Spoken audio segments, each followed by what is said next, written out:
In this video, I'm going to be going through Blake's poem The Tyger, which is arguably his most successful and well-known poem, using the traditional spelling with the Y there in Tyger.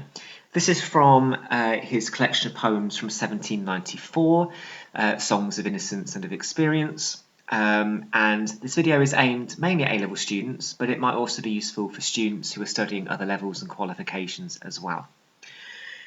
This poem is a good example of how Blake can use a metaphor or a symbol to, as a springboard to talk about a more complex issue. So even though in this poem a speaker is addressing a tiger who is depicted as quite a ferocious and sinister beast, the poem is not just about a tiger. It's actually about the existence of God, the creator, and how good and evil can coexist in society. The poem is noticeable because of its repetition of rhetorical questions, suggesting that this is one of Blake's more philosophical poems. In other words, the speaker, or Blake, is not so much interested in answers. He's just wanting to prompt some kind of discussion. And of course, this is still a discussion we have now and humankind will probably always have, which is what or who is God? Is God good? And if God is good, did God create evil? And if so, why? So it's those kind of philosophical questions that we're asking in this poem, rather than it just being simply a poem about a tiger. The poem is one of Blake's longer poems, 6 stanzas long, and it begins and ends essentially with the same stanza, almost like a chorus, even though there is just one word that's changed. We go from could to dare. But other than that, the first and 6th stanza is the same, suggesting that this is again a poem of musicality, quite simplistic rhyme schemes and rhythms. And again, the repetition of that stanza at the end suggests that this is almost a bit like a chorus. Let's just talk about the first 2 stanzas then. So repetition of the word tiger at the beginning suggests that the speaker is addressing the animal itself. The animal represents artistry, skill, and imagination, because that's what is needed when you make something. You have to have those things. The tiger is metaphorically burning bright in that alliteration, which might emphasize that because of the color of its fur. It has this exotic looking orange fur, which contrasts with the darkness of the forest. So it stands out. It's like a vision. And the symmetry of the tiger represents its stripes on its coat. It's beautiful, but also intimidating. Basically, in that first question, the speaker is asking who could have possibly created the tiger?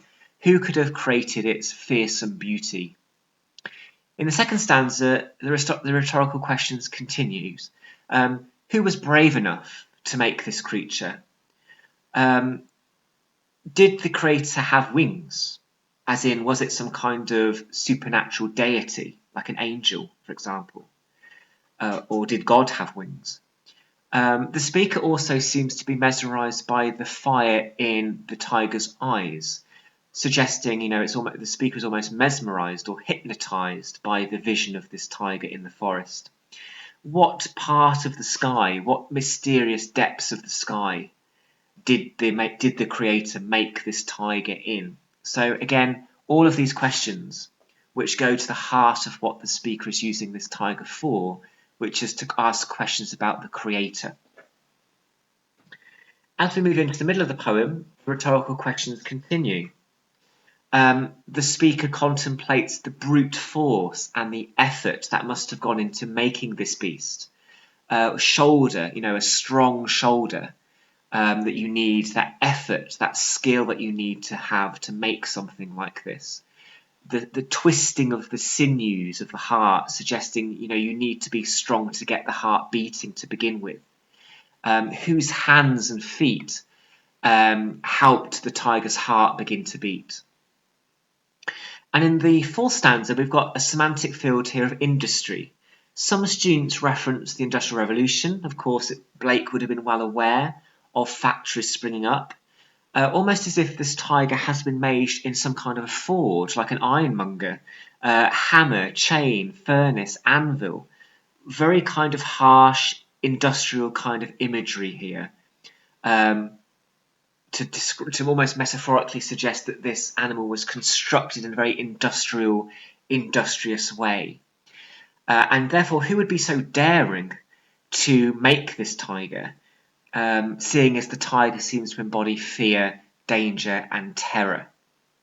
We've got that exclamative there, deadly terrors clasp. It's almost as if the speaker is well aware of the malevolence of this beast.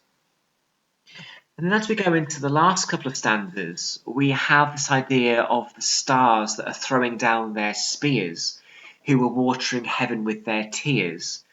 So the idea that the stars are giving up their weapons and are upset, they're raining their tears down on heaven. Maybe because the stars were so scared of this tiger and were using their spears to protect themselves from it. It could also reference the fall of man from John Milton's Paradise Lost. The idea that the devil, Lucifer, began a revolt in heaven, but Lucifer lost and the angels became fallen angels with them because they helped Lucifer with this resistance, perhaps. When the Creator saw what he had made, was he pleased with himself? Did he smile gleefully? And why did he smile if he knew that he was creating evil? Did he feel accomplished by what he had done? And if so, why? And again, like we said when we looked at the lamb and the tiger are often binary oppositions. The lamb and the tiger are often sister poems, the lamb in Innocence, the tiger in Experience. The same kind of animal being used in both to question the Creator. So in other words, if God was capable of creating something as innocent and tender as the lamb, in effect, how dare he also create the tiger, who was the opposite and represented terror and evil? What was the Creator hoping to achieve? And then, as I already said, the end stanza is almost a bit like a chorus. It repeats the first stanza almost exactly, except that verb dare. In other words, who would dare to create this evil figure of the tiger if they also created the lamb? What were they hoping to achieve? So that is the poem The Tiger. It's all about these philosophical questions about the Creator and God. So the questions that we are left to ask are these. Why did God choose to create a fearsome animal which is designed to cause pain and suffering, counter to God's ethics and laws? In other words, if God is love, why did he create a non-loving creature? How can the Creator make both the tiger and the lamb? If God created everything, is the presence of evil because God put it there? Can God be considered a truly good God if he created evil? Could love, beauty, and joy exist if you had nothing to compare it to? So maybe we need evil in the world to understand goodness, and vice versa. In other words, do you need evil to recognize goodness? And does God's power as a creator come from the fact that he is inexplainable, that he cannot be comprehended by rational human thought, and that's where God's power comes from? Okay, so some thinking points there, some questions that the speaker / Blake is pushing into the public domain through writing this poem. Of course, if you are heretical, you are going against religious teaching, which can often be a controversial thing to do, particularly when this poem was written. So Blake knew, of course, that to be heretical could be considered a crime, and therefore perhaps he's concealing his questions or his rebellion, his anti-clericalism, through these rhetorical questions, but also through the innocent, perhaps more ambiguous metaphor and image or symbol of the tiger. So hopefully that will help with some talking points and some annotations with perhaps Blake's most famous poem. Thank you.